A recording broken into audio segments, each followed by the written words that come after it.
Siapa yang nggak mau punya penghasilan 21 juta selama 1 bulan? Nah, pada kali ini saya akan share kepada kalian tentang bagaimana sih kita bisa mendapat penghasilan 21 juta selama 1 bulan. Tentunya dengan sektor yang saya dalami saat ini, yaitu dengan buka warung kelontong. Jangan remehkan warung kelontong itu, walaupun kecil, walaupun modalnya minim, tapi penghasilannya bisa luar biasa. Memang sih ini tergantung kitanya, tergantung pemiliknya, tergantung bagaimana kita bisa mengelola, bagaimana kita menjalankan bisnis warung kelontong ini. Nah, oleh karena itu saya akan kasih tahu eh, mulai dari nol. Secara singkat saja, mulai dari nol, bagaimana kita bisa mendapatkan omset bulanan sebesar 21 juta bersih dari warung kelontong. Baik kawan-kawan, yang pertama, kita memang sebagai pelaku bisnis sangat membutuhkan modal. Bagaimanapun alasannya, bagaimanapun motivasinya, kita kadang dimotivasi ataupun channel-channel motivation yang lain dikatakan bahwasanya kita tidak butuh modal untuk berusaha. Memang ada memang yang tidak butuh modal. Tapi kata siapa yang tidak butuh modal itu cuman ya tidur, usaha tidur. Kita mau usaha cari uang, jadi tukang sekalipun, jadi buruh sekalipun, itu harus modal. Apa modalnya? Ya kita harus kan kita harus biaya untuk pergi ke, maaf ya, ada masih ke biaya untuk pergi ke lokasi konstruksi dan semacamnya, biaya untuk makan minum dan semacamnya. Itu walaupun itu sedikit, itu jangan dianggap itu bukan modal, itu juga modal. Oleh karena itu, modal adalah salah satu yang kita butuhkan sekarang untuk mendapatkan omset seperti itu, untuk mendapatkan penghasilan. Berapa sih modal paling sedikit untuk warung kelontong? Jika mau memperlengkap ataupun membuat warung kelontong kita itu all in one, dalam artian menjual segala macam produk, maka kita harus membutuhkan setidaknya paling sedikit 50 juta, atau sebagai persediaan lah 60 juta. 60 juta. Apa yang paling pokok dalam dalam modal ini untuk rinciannya? Yang pertama itu kontrakan. Jika punya kontrakan sendiri, ya tidak usah repot-repot lagi. Punya uang 20 juta, 30 juta, hajar, sudah bisa dihajar seperti itu. Jadi kontrakan itu kalau di kota paling tidak di atas 10 juta, paling tidak 15 juta. Itu hanya untuk masuk kontrakan. Entah lagi kita buat rak, kemudian etalase, kemudian kulkas, itu paling tidak membutuhkan 10 juta. Udah habis berarti kan, habis berapa, 15 juta tambah 10 juta 25 juta, tinggal 25 juta. 25 juta itu jangan dihitung untuk motor ya, jangan dihitung motor. Kalau misalkan punya kontrakan sendiri atau pengen yang udah punya motor sendiri, 25 juta itu belanjain untuk rokok. Kita ambil lah, jangan terlalu terlalu banyak dulu pokoknya. Di etalase, untuk isi etalase itu jangan cuma isi tisu. Apa itu tisu? Rokok itu merupakan apa namanya, kebutuhan, apa, kebutuhan pokok ya, kebutuhan primer, kebutuhan yang mau tidak mau kita harus jual, seperti itu.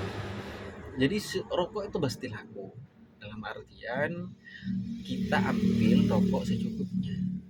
Misalkan senilai 10 juta, kita beli rokok 3, 4, 5, atau yang kita sortir dulu di lokasi. Anggaplah beli 3 dari segala macam rokok, kita beli 3 biji 10 juta. Itu sedikit ya, kalau rokok itu dapat sedikit 10 juta. Nah, kemudian isi yang harus dilengkapi juga itu adalah minuman minuman, kemudian mie instan seperti gula, keperluan pokok seperti keperluan dapur, minyak, garam, micin, kemudian gula, kopi rencengan, ataupun untuk menarik pelanggan anak-anak kita permen, itu cukup 5 juta cukup, atau bahkan 7 juta cukup. Seperti itu kawan-kawan. Itu secara cepatnya lah, secara gamblangnya ataupun secara singkatnya, karena saya tidak mau membuat video panjang saat ini. Jadi saya cuman gambaran besarnya seperti itu. Oleh itu kawan-kawan, itu kita sudah punya warung. Kita juga dapat menghasilkan, apalagi nanti memang butuh proses, tidak pasti ya, tidak pasti kalian itu dapat langsung omset gede setiap harinya, harus berproses. Kadang kalau pengalaman saya itu, hari pertama buka dapat 100, dapat 200, kemudian berlanjut, orang sudah pada kenal ke warung kita, dapat 1 juta. Dari 1 juta itu nanti omset hariannya kita ambil 100, itu udah bagus kan. Jadi selama berapa bulan kita jangan ambil gaji dulu, kita tambahkan terus pada barang, sehingga warung kita jadi penuh dari barang-barang jualan seperti itu. Sangat gampang sekali. Tinggal satu kuncinya, apa namanya, langkah-langkahnya, punya modal dulu. Ya terserah kalian mau cari modal di mana. Kalau bisa ya daripada main slot ya kawan-kawan. Bayangkan, ini cerita sedikit saja. Di sini itu pengalaman saya ketika jaga warung, bahkan ada ya anak-anak sini ya, anak-anak lokal di sini yang bukan asli Madura, itu ada yang setiap hari menghabiskan 100.000. Bayangkan, ketika disuruh usaha saja nggak ada modal, katanya nggak ada modal, padahal setiap hari menghabiskan 100.000, kalau ditabung 100.000 itu sudah berapa, seperti itu. 100.000 setiap hari, itu udah banyak. Ya paling tidak lah 1 tahun kita pun sudah punya modal, itu waktu lama. Atau kita nekat punya sapi, jual sapinya buat modal, seperti itu. Yang kedua yaitu, itu setelah kita punya modal, kita cari lokasi, tentukan cari lokasi yang ramai, tentunya yang ramai. Kemudian kita eh, belanja. Setelah dapat lokasi, kita tinggal belanja. Setelah belanja kita dagang, itu aja, nggak ada repot. Nah setelah jalan cuman satu jagaannya, yaitu apa barang yang dibutuhkan orang, catat. Kemudian apa yang habis hari ini dicatat, kemudian dibelanjain setiap hari, seperti itu. Cuman itu. Maka setiap hari ada peringkatan, ada grow up dari usaha kita. Yang penting kalau modal kecil, kita jangan ambil gaji dulu, paling tidak setengah tahun atau 1 tahun.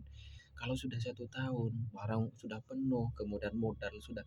Jadi yang pertama itu, ya itu cuman. Jadi demikian untuk video singkat ini. Kalau nanti ada persoalan lain yang pengen ditanyakan oleh teman-teman, bisa ditulis di kolom komentar ya. Mungkin kita bisa sharing bareng. Untuk yang warung Madura, ya mohon maaf, walaupun saya ini bukan profesional, yang punya banyak warung Madura, saya mohon maaf sekali terletak pada sama warung Madura.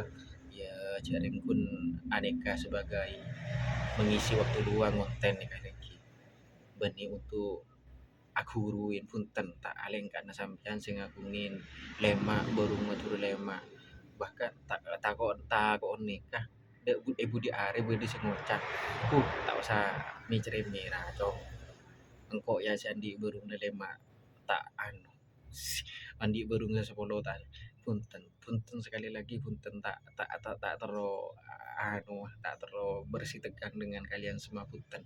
Ini cuma ngisi waktu luang ketika malam hari tidak ada pembeli seperti ini. Ketika hampir subuh kan nggak ada pembeli, saya ngonten seperti itu biar nanti mungkin mujur dapat manfaat dari ini. Ada orang-orang yang dapat manfaat, ya mujur lagi bisa dimonet channel saya, seperti itu, bisa mendapatkan uang tambahan selain dari jaga warung gitu. Jadi sekali lagi mohon maaf kepada kalian semua, terutama kepada teman-teman warung Madura, teman-teman para bos warung Madura, sekali lagi tidak menggurui ataupun apapun itu, kun nikah hingga bilang kun punya niat bagus kui menggunakan Abah TV, niat bagus ke Abah bagus untuk memberikan sesuatu yang bernilai kepada teman-teman saya nonton kan itu. Jadi saya, Assalamualaikum warahmatullahi